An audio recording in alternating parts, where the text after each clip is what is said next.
eessa jira buna qalaanii akkanaan hin jenne la shamarran kana agartuu garuu shamarran kana yaantalo waliin jetti beerrii humna walii kennuufi jedhan la qarreetti kanoo qarree gurbaan immoo qeerroo fakkaata asitti garuu hundumtuu wal qixaa afaan kanaa afaan biyya kanaa baratu siifa sifaa'oo irraa tufaa akkan jennee fi oromoon iji oromoo hamaan qabu dhiisa.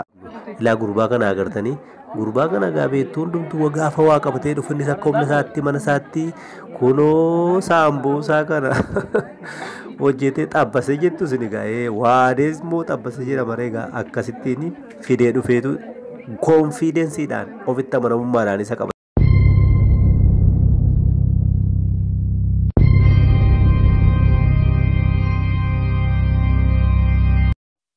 Gaafa waamichan waamanii ani cidhaa fi waamicha biyya keenyaa yaadaanii gara paartii yookaan cidha jedhameetti qajeele.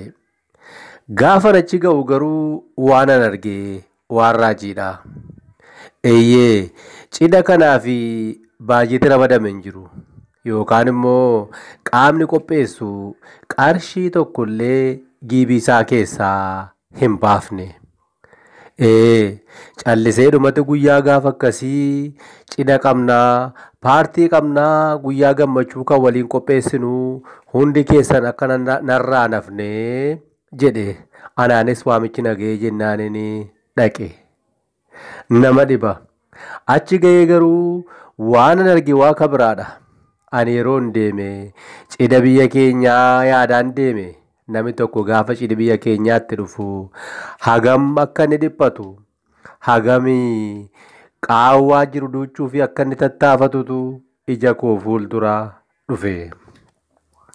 Bakka cidhaa erga dhaqanii booddees kan natti mul'achaa jiru naani jarri dhiphatanii keessummaa isaanii simachuudhaa fi waan adda addaa gochaa yookaan bu'aa ba'aa akka jirantu ija koo dura ture. Eeyyee biyya keenyatti waan dhugaatii farsoo irraa kaasee waan bitamu waa kabiraanii nyaata immoo gosa gosaanii akaakuudhaan kittifoo irraa eegalee namni cidha qopheessu bakkaan ga'uudhaaf tattaafata. Keessummaa isaa haala gaariin simatee deebisuu fi bu'ee ba'a yaadaan ni ida'a ni hir'isaa. Isa kamtu guute isa kamtu hin guunne jedhee dhiphata. Cidha waamame kanarratti garuu paartiidhaa guyyaa gammachuuti. Hundi keessan kottaa hojii waggaa kanaa xumurree bara gara walitti deebinaa hangasitti garuu nagaadhaan garaagara baanaa jedhaniin waamani. Nan naqe anis affeerame kanan naqe akkuman jedhe waan ajaa'ibaati. Waan fedheefiyyuu maal akka ta'e gara boodaatti ni isinitti himaa ammaaf na duukaa bu'aati na hordofa. Qarree fi qeerroo kana agartu Oromoon fakkaatanii Oromoon kun silaa baara gama ce'ee biyya fagoo garba qaxxaamuree deemuun oolle. Hiyyee maal ijoolleen ammaa dhiiga keenya kan qaban natti fakkaata. Hiyyee ilaalaa warri kun immoo barsiistuu fi barattuudha. Iseen waa qabattee jirtu kun barattuu. Iseen wayyaa diimaa uffattu garuu barsiistuudha. Akkasittiin hundumtuu bilisa ta'ee walitti haasa'a. Hundumtuu akka gaariitti ofirraa ba'ee addunyaasaa hundeessee olii gadi yeroo bashannanu yeroo taphatun arge. Eeyyee dhugaa dubbachuuf taanaan baay'ee na ajaa'ibe. Warri cidha kana qopheessanii ilaale shamarran kana agartanii shamarran kana lamaan ilaalame nama dhiba baay'ee. Siifa sifaa'u giiftii siifa sifaa'u iji Oromooillee hammeenya hin qabu waan ta'eef tufaa irraa hin jedhu dhugaa dubbachuuf taanaan. Agartanii ilaale shamarran kana immoo agartanii mudhii qabattee nama ajaa'iba. Ilaa mucaa kana immoo gurbaan nagaa dhowwachuu namni gara Afrikaatti meseejii gochaa jirti natti fakkaata. Hiriyyaan ishees kanuma bartee biratti deddeebitee waan gaafachaa jirtu natti fakkaata.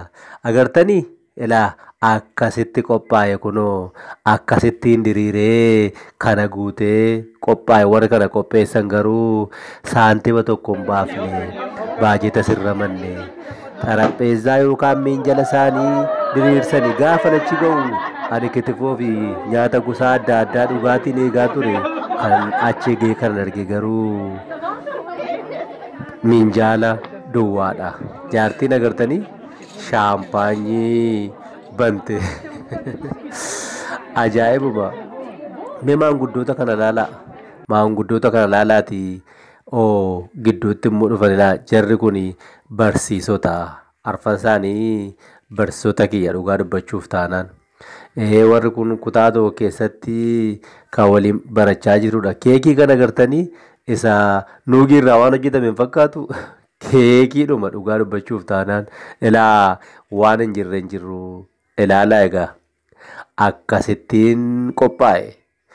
Jarri minjaala qofa diriirsanii uummata eeganii gaafa achi ga'u warri qopheesse warri nagaan waame achi jira. Ilaa mucaan kun immoo waaw nagumaa chaayinaa irraa nagaa isin gaafachaa jirti harka fuudhaa dubbisaa.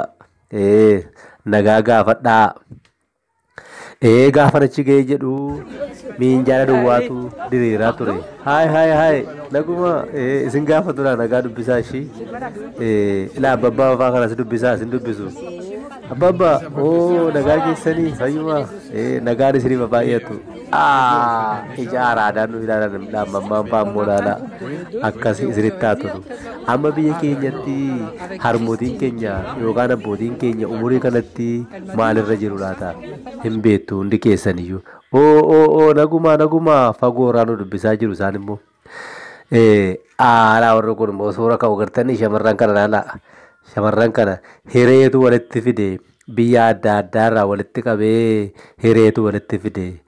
Har'aa ni jiraannaa malee bakka jiraannu bor eessa kadhannu hireen keenya maal akka ta'e baay'ee quban qabnu beekuus hin dandeenyu. Isee sa'aatii kanaa qofa beenna. Biddeenni garuu bakka inni itti nama hin geessine hin jiru. Biddeen kun osoo hin beekin gaara qaxxaamurtee muummee nama ceesiftee garba gamatti nama ergiteetu yaadini. Lafa silaa nuu murameedha jedhee yaada. Akkuma isiniin jedhe akkan dhaqee achi ga'e minjaala qofatu diriiree jira. Namni 2-3 gaafa dhufu hundumtuu waan irraafatee dhufe. Inni kaan bitee, inni kaan immoo manatti hojjetee fidee dhufe. Manatti hojjetanii fidanii aadaa naannoo isaanii yookaan aadaa biyya isaanii agarsiisaa turanii. Ittoon biyya isaaniitti akkatti hojjetamu gosa maalii akka qabu hundumtuu qopheessee fidee asirra naqe. Dhugaatii kanas hunduma qabatee fide daqiiqaa muraasa gidduutti minjaalli duwwaan guutuu ta'e. Daqiiqaa muraasa booddee immoo of afeeraa jedhamne. Hundumtuu haal duree tokko malee of afeeruu eegale. Akkasittiin sagantichi itti fufe. Egaa waan isin hubattanii warri qopheessanii minjaala duwwaa diriirsanii kaa'uu waan isaaf ta'u laastikii bareechanii irra afurraa kan baate waa tokkollee hin finne yookaan qabatanii hin turre. Ani bakka biraa waan jiru afeerraan natti fakkaatee ture. Achuma irratti hundumtuu fudhatee dhufe akkasittiin haala nama ajaa'ibuun sagantaan kun geggeeffame. Sagantaan kun warri isin agartan kun barattoota, barsiisota biyya adda addaarraa kan dhufanidha. As keessa dooktaroonni, pirofeesaroonni kan digirii 1 qabanii 2 qabanii guutaniiru. Akkasumas immoo biyya isaaniitti kan qubee hin lakkoofne guutaniiru. Biyya kanatti garuu gaafa afaan baratan inni barates hin barannes waluma qixaa wal caaluun badaan jiru. Haala kanaan hundumtuu of keessummeessaa oole. Gaafanii namoota kana laalu waan yaadadhe dhugaa dubbachuuf taananidha. Shamarran kana laala. beerri wal jajjabeessuu fi yaantalu waliin jettii jedhan isaanillee yaantalu waa waliichaa jiran natti fakkaata dhugaa dubbachuuf taanaani. Kanaafuu ijoolleen sila isiniin jedhe gaammoo dhuguma ijoolleen kun ijoollee Oromoo hin fakkaatan jettu ani egaa murteessaa isiniif dhiiseera. Sanas ta'e kana yeroon uummata kana laalu midhaan kadhattuu yaadadhe. Midhaan kadhattuu waanuma argatte qaraxiitii yookaan madaabaraa keetti funaannattu keetti walitti natti daagujjaan isa kennamuufi garbuun isa kennamuufi xaafiin isa kennamuufi boqqolloon isa kennamuufi bakkuma tokkotti walitti natti walitti makaadha jechuudha. Uummata sin agartan kun uummata addunyaa kanarraati walitti qabameedha. Warri gara Hindii kun jiru, gara Arabaa jiru, warri gurraachaa jiru, warri Eejiyaa kun jiru. Akaakuun namaa bakka kanaa dhibeen jiru. Hundumtuu garuu wal kabaja. Hundumtuu wal kabaja. Sifa hojii dhagiifti. Asitti wal gaarreeffannaan hin jiru. Yaada walirratti qabuun hin jiru. Yoo biyya keenya ta'e yoo callistanii namni maaltu isa duuchaa yookaan maaltu ishee ukkaamsa hin dubbattu narraa bareeda jettee jedhu.